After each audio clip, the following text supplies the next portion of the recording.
The world was burning, consumed by the insatiable flames of war. From Europe to Asia, entire cities were reduced to smouldering ruins, monuments to the destructive power unleashed upon the globe. The air itself was thick with smoke and the acrid smell of devastation. By 1944, Japan's war machine, once a seemingly unstoppable force, was crumbling under the relentless pressure of the Allied advance. Their naval fleet, once the pride of the Pacific, lay in tatters, and their air power was diminishing with each passing day. The Americans, with their superior resources and unwavering determination, pushed back the Japanese forces island by island in the brutal and unforgiving battles of the Pacific. Each victory came at a heavy cost, but the momentum was clearly shifting. For young men like Hiroo Onoda, indoctrinated from childhood with the tenets of unwavering loyalty and sacrifice, duty to the emperor, the divine symbol of Japan, was absolute, an unshakable pillar of their belief system. To question it was unthinkable, to disobey a profound act of dishonor. Onoda was not just any soldier, he was an intelligence officer, meticulously trained in the art of guerrilla warfare, prepared to operate behind enemy lines and wage a war of attrition. He was sent to Lubang Island in the Philippines, a strategically important location that was about to become a crucial battleground. His orders were clear and concise. Sabotage the airfield, cripple the enemy's ability to launch air attacks, and destroy the pier, disrupting their supply lines and hindering their ability to reinforce their troops. After completing these missions, he was to melt into the dense, unforgiving jungle and never, under any circumstances, surrender to the enemy. It may take 3 years, it may take 5, but rest assured, we'll come back for you, his commanding officer promised, instilling in him a sense of hope and unwavering resolve. Above all else, Onoda was strictly forbidden to take his own life, a common practice among Japanese soldiers facing defeat. He was to fight until relieved, until he received direct orders from his superiors to stand down. This was his solemn duty, his unwavering commitment. In February 1945, the inevitable arrived. American forces landed on Lubang Island, launching a massive amphibious assault. The overwhelming firepower and sheer number of American troops quickly overwhelmed the Japanese garrison, forcing them into a desperate retreat. Onoda, along with 3 of his men, managed to escape the carnage, disappearing into the dense and impenetrable jungle, their only hope for survival. From their hidden vantage point, they watched in disbelief as the American flag was raised over Lubang, a symbol of defeat and the end of Japanese control. Soon after, leaflets rained down from the sky, blanketing the island with messages of peace and surrender. These leaflets announced Japan's surrender, the end of the war that had consumed the world for so many years. But Onoda, deeply entrenched in his unwavering belief and military training, dismissed them as nothing more than enemy tricks, a cunning attempt to demoralize and deceive the remaining Japanese soldiers. His orders were clear, etched into his mind like an unshakable mantra. The war wasn't over until his commander, and only his commander, said so. The world, weary and scarred, moved on, slowly beginning the arduous process of rebuilding and healing. The unimaginable horror of atomic bombs fell upon Hiroshima and Nagasaki, forever changing the landscape of warfare and ushering in a new era of global anxiety. Faced with utter devastation, the emperor, in an unprecedented move, surrendered to the Allied forces, bringing an official end to the conflict. But for Onoda, lost in the labyrinthine depths of the Philippine jungle, time froze in 1945, trapped in a perpetual state of war. The jungle, once a temporary refuge, became his permanent fortress and his inescapable prison, a green hell that both protected and isolated him. He was a soldier of an empire that no longer existed, a ghost from a bygone era clinging to the remnants of a lost cause. He was fighting a war that had long since ended, a phantom conflict waged in the recesses of his unwavering mind. His unwavering loyalty, his deeply ingrained sense of duty, shielded him from a truth too devastating, too incomprehensible to accept. He was simply following his last order, the one command that still resonated within the core of his being. It was a command that would stretch into an unimaginable 30-year odyssey, a testament to the power of belief and the enduring grip of wartime indoctrination. For Hiroo Onoda, lost in the echoes of a dying war, the war was far from over. It was a living, breathing reality. Deep within the dense, unforgiving jungles of Lubang Island, a small band of Japanese soldiers found themselves cut off from the world, unaware that the war they were fighting had long since ended. At the heart of this group was Lieutenant Hiroo Onoda, a man of unwavering loyalty and fierce determination, accompanied by his three devoted companions, Shimada, Kozuka, and Akatsu. Together they became a forgotten pocket of the Imperial Army, lost in time and clinging to a mission that no longer existed. They firmly believed that the proclaimed end of the war was nothing more than a cunning ruse, a deceptive tactic employed by the enemy to lure them into surrender. Their rigorous training had instilled in them a deep-seated suspicion of enemy deception, constantly reminding them to be wary of false pretenses. For them, surrender was simply unthinkable. It was a concept that clashed with their very core values and the principles they had sworn to uphold. Their unwavering mission was to continue the fight, holding on to the firm conviction that Japan would eventually return to reclaim its honor and restore its dominance. To survive in this harsh environment, life transformed into a strict routine centered around survival, discipline, and unwavering adherence to their military duties. They meticulously constructed a hidden base deep within the jungle, a sanctuary concealed from prying eyes. They diligently maintained their rifles, ensuring they were always ready for combat, and they tirelessly gathered intelligence on the local population, whom they perceived as enemy collaborators aiding the opposing forces. Raiding farms under the cover of darkness to secure essential food supplies became a necessary part of their survival strategy. They justified these actions as legitimate military requisition, firmly believing that they were acting within their rights and not engaging in theft or unlawful behavior. Their unwavering belief in their mission remained unshakable, a testament to their dedication and commitment to the cause they were fighting for. It served as a psychological fortress, shielding them from the encroaching despair and hopelessness that threatened to consume them in their isolated existence. But as time wore on, cracks began to appear in their unwavering resolve, subtle signs of doubt and uncertainty creeping into their minds. In 1949, a pivotal moment arrived that would test their unity and challenge their unwavering commitment. Akatsu, his spirit broken and his body weakened by the relentless fear and gnawing hunger, made the agonizing decision to surrender to the enemy. For Onoda, Akatsu's surrender represented a significant security breach, potentially exposing their hidden base and compromising their operations. Yet amidst the concern, it also offered a glimmer of hope, a sign that Japan would eventually learn of their continued presence and acknowledge their unwavering dedication. Now, more than ever, heightened vigilance and unwavering commitment to their mission were absolutely essential to ensure their survival and the eventual fulfillment of their duty.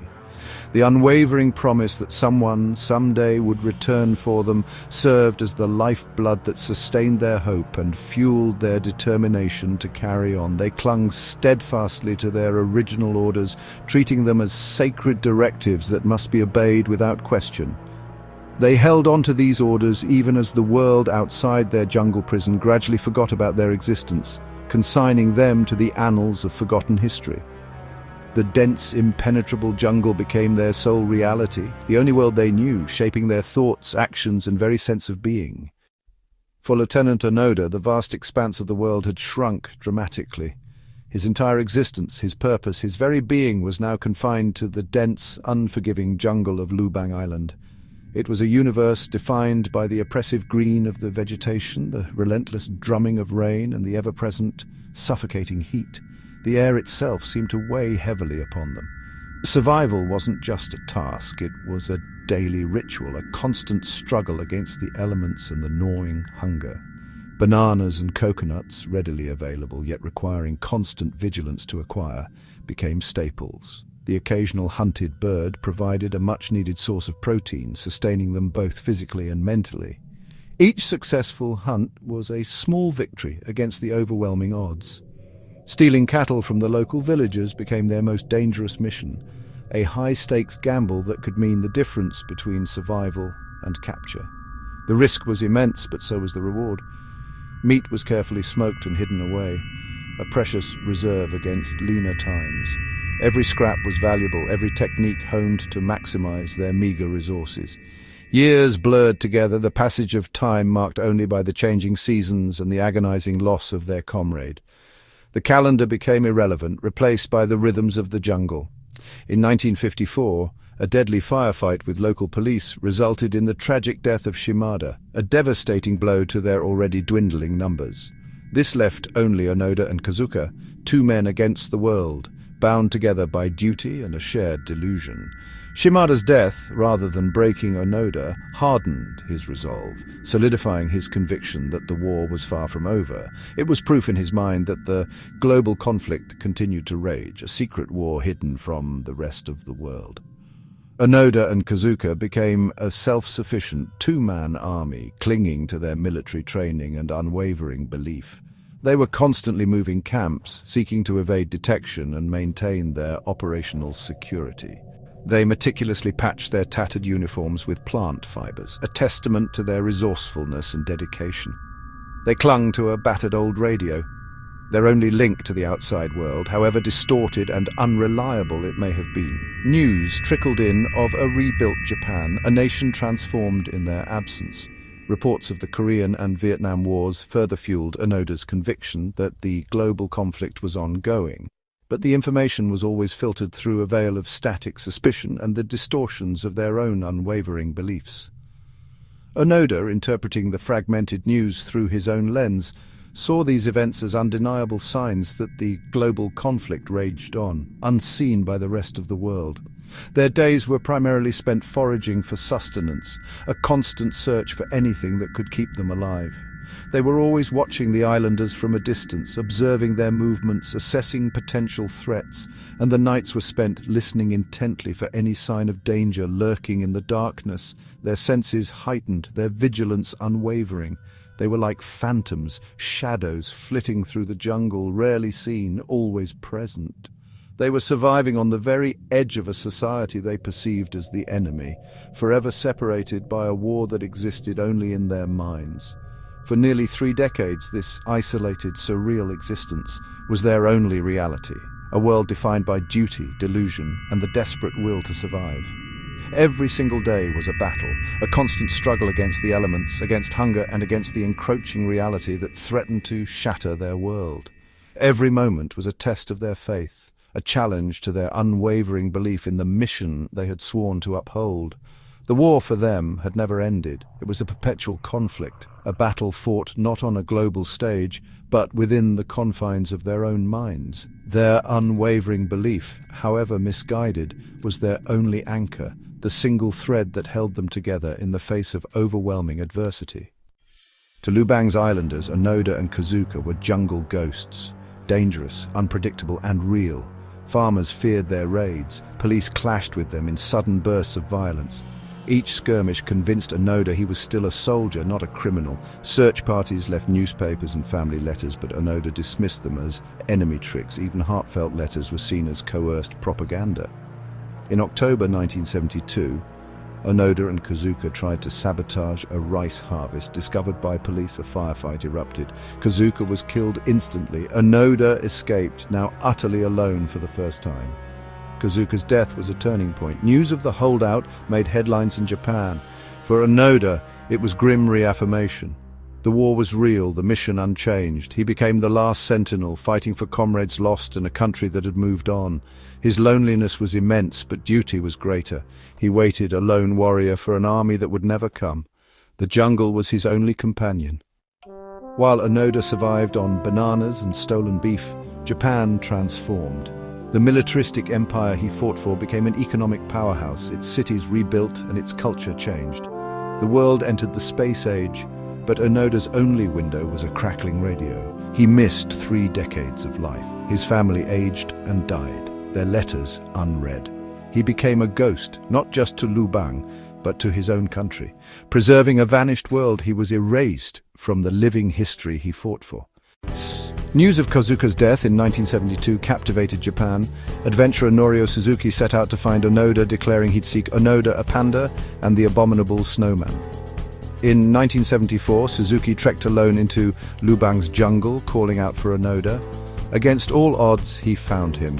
a wary rifle-carrying ghost. Suzuki, a child of post-war Japan, greeted Onoda with warmth and stories of peace and prosperity. For the first time, Onoda faced a reality he couldn't dismiss as a trick, but he refused to surrender. His orders could only be rescinded by his commanding officer. Suzuki understood, returning to Japan with proof Onoda was alive, waiting for Major Taniguchi. The world now knew the legend was real. Onoda's war was no longer a secret. The final chapter was about to begin. Hope flickered in the jungle. Suzuki's photo with Onoda electrified Japan. The government found Major Taniguchi, now an elderly civilian, and brought him to Lubang. In March 1974, Taniguchi read the formal order of surrender in the jungle. Onoda, in tattered uniform, emerged and saluted his commander. He surrendered his rifle, ammunition, and samurai sword. Taniguchi officially relieved him of duty. Onoda's war was finally over. He stepped into a world utterly changed. No longer a phantom, but a man. President Marcos pardoned him for his actions, recognizing the extraordinary circumstances. Onoda's unwavering loyalty had cost him 30 years. The war ended, but the cost was immeasurable. Onoda returned to Japan to a hero's welcome, a living symbol of a vanished era. But the country he found was alien. Technology, values, and society had all changed. He struggled to adapt, haunted by guilt for the lives lost and the harm done. Fame brought little comfort. He felt out of place in modern Japan. Seeking peace, he moved to Brazil, running a cattle ranch and marrying. He returned to Japan at times, teaching survival skills to youth. He had come home, but the jungle never truly left him. Onoda remained a man between worlds. Onoda's story is more than survival. It's a meditation on loyalty and the cost of war. His devotion was both admirable and tragic, a cage built from duty. He survived through mental fortitude, constructing a reality that gave his suffering meaning. His tale forces us to question the power of belief and the scars of conflict. Onoda was a living link to a past Japan tried to forget and romanticize. His return sparked a national reckoning about war and identity. Ultimately, his 30-year war reminds us, for some, the echoes of conflict never fade. The battle can linger long after the world declares peace.